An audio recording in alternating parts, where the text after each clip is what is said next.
جو آپ کی رکن شورا ہے، شورا کے جو ارکان ہیں ان کے اندر ان کو لے کر طریق لبیک کے اہم ترین رہنما، میرے پاس اس کے باقاعدہ ثبوت بھی موجود ہیں، ان کے ساتھ بہت اختلافات ہیں اور بڑی سخت الفاظ یوز کیے جاتے ہیں باقاعدہ، اور مجھے کئی لیڈران نے اپروچ کیا کہ آپ یہ بات پہنچائیں، تو کیا وجہ ہے کہ کیوں آپس میں یہ اختلافات ہیں، ان کی وجوہات کیا ہیں؟ دیکھیں، ہمارے اختلافات تنظیمی طور پر، تحریکی طور پر موجود ہیں، لیکن وہ کوئی ایسے اختلافات نہیں ہیں جن کی وجہ سے کوئی بدتمیزی ہو رہی ہو یا جن کی وجہ سے کوئی معاملات غلط جانب جا رہی ہوں یا کسی کی حق تلفی ہو رہی ہو۔ سیاسی اختلافات اور جناب تنظیمی اختلافات موجود رہتے ہیں، کسی کی پسند اور ناپسند میں کچھ چیزیں آ جاتی ہیں، اس میں کوئی، میں سمجھتا ہوں کہ یہ تحریکوں کا حسن ہوتا ہے جب تک وہ اپنی حدود سے باہر نہ جائیں، تو ہماری چیزیں حدود سے باہر نہیں جاتی۔ ڈاکٹر یاسین ملک صاحب کو تحریک کی جانب سے استعفیٰ دینا پڑ گیا، ایک ایسی آپ سمجھتے نہیں کہ ایسی شخصیات کی ضرورت ہے، نہ کہ صرف ملا حضرات طریق لبیک کا حصہ بنے یا آپ انہی کی اثار میں کام کریں، ایک دنیا دار جو اس طرح کی پرسنالٹیز ہیں، مثال کے طور پہ بیسٹر عثمان مانگٹ ہیں، ڈاکٹر یاسین ملک ہیں، کس بنیاد پر دیا ہے؟ ان سے کبھی پوچھیے گا کہ ہماری طرف سے ان کو کچھ کہا گیا؟ انہیں اپنی طرف سے استعفیٰ دیا انہوں نے۔ دوسری بات یہ ہے، جب آپ تالیوں کے داد خواں ہوتے ہیں نا، جب تالیاں بج رہی ہوتی ہیں آپ کے کسی بھی کردار پر، اچھی باتوں پر، تو آپ یہ یاد رکھیں کہ تالیوں کے ساتھ تیر بھی آتے ہیں، یہ آسان نہیں ہے۔ پھولوں کے ساتھ کانٹے ہوتے ہیں، لیکن یہاں تالیوں کے ساتھ تیر ضرور آتے ہیں۔ جو آپ کے لیے تالیاں مار رہے ہوتے ہیں وہ آپ کو تیروں کا نشانہ بھی بناتے ہیں، آپ کی کچھ نہ کچھ، تو یہ ان سے ماورا ہو کر کام کرنا چاہیے کہ کوئی تعریف و تنقید، یہ دونوں چیزیں حصہ ہیں۔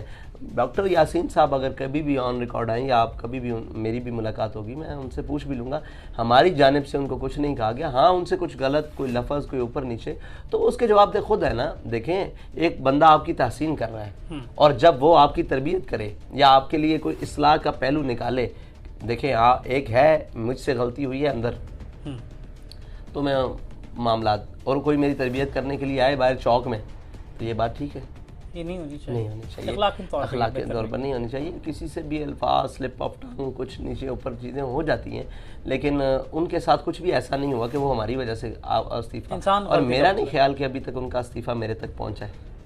چلے ڈاکٹر صاحب کی جانب سے یہ بات کی گئی تھی، لیکن بہرحال تھوڑا سا اس میں ایک اور چیز بھی ہے طریق لبیک پاکستان کو لے کر، کہ کیا آنے والے الیکشن میں سیاسی جماعتیں اتحاد کرتی ہیں، سیاست کا حسن کی ٹیبل ٹاک کی جاتی ہے، طریق لبیک آنے والے الیکشن میں گورنمنٹ بنانے کے لیے اتحاد کر سکتی ہے؟ ہاں، ہر اس سے اتحاد کرے گی تحریک لبیک جو ناموس رسالت کے نظریے پر اور تحریک لبیک کے نظریے سے اتفاق کریں گے۔ ناموس رسالت کے پلیٹ فارم پہ کون آپ صحیح سمجھتے ہیں آپ کے ساتھ؟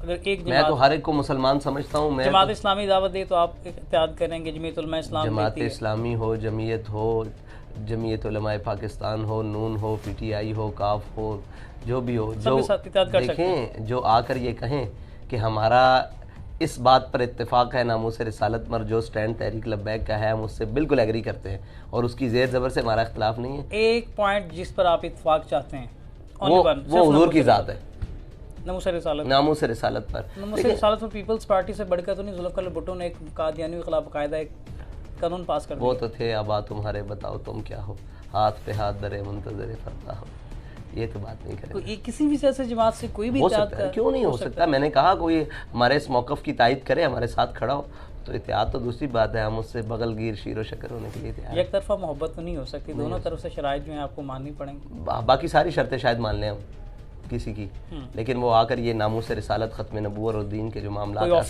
کوئی آفر آئی، بہت سارے لوگ آ کر بیٹھ کر بات کرتے ہیں، وہ لیکن زبانی کلامی بات کرتے ہیں، جی انٹرنیشنل پریشر ہے، تو پھر یا تو انٹرنیشنل پریشر رکھ لیں یا پھر ہمیں کسی کونے میں رکھ لیں۔ وجہ کیا انٹرنیشنل پریشر کی؟ آپ کیوں انٹرنیشنل میڈیا پر بین ہیں؟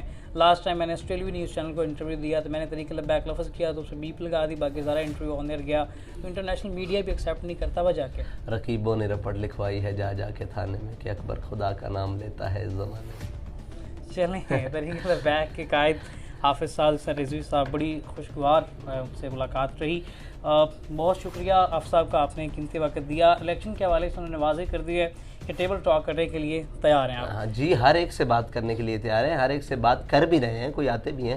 ہم جب اپنی شرائط رکھتے ہیں تو وہ سوچنے پر مجبور ہو جاتے ہیں، اور مجھے اس بات کی حیرانگی ہوتی ہے کہ پاکستان میں سیاست کرنے والی پاکستانی جماعتیں، پرو پاکستانی، وہ جب کہتی ہیں کہ ہمیں انٹرنیشنل قبول نہیں کیا جائے گا، تو پھر آپ کس کے لیے یہاں کر رہے ہیں؟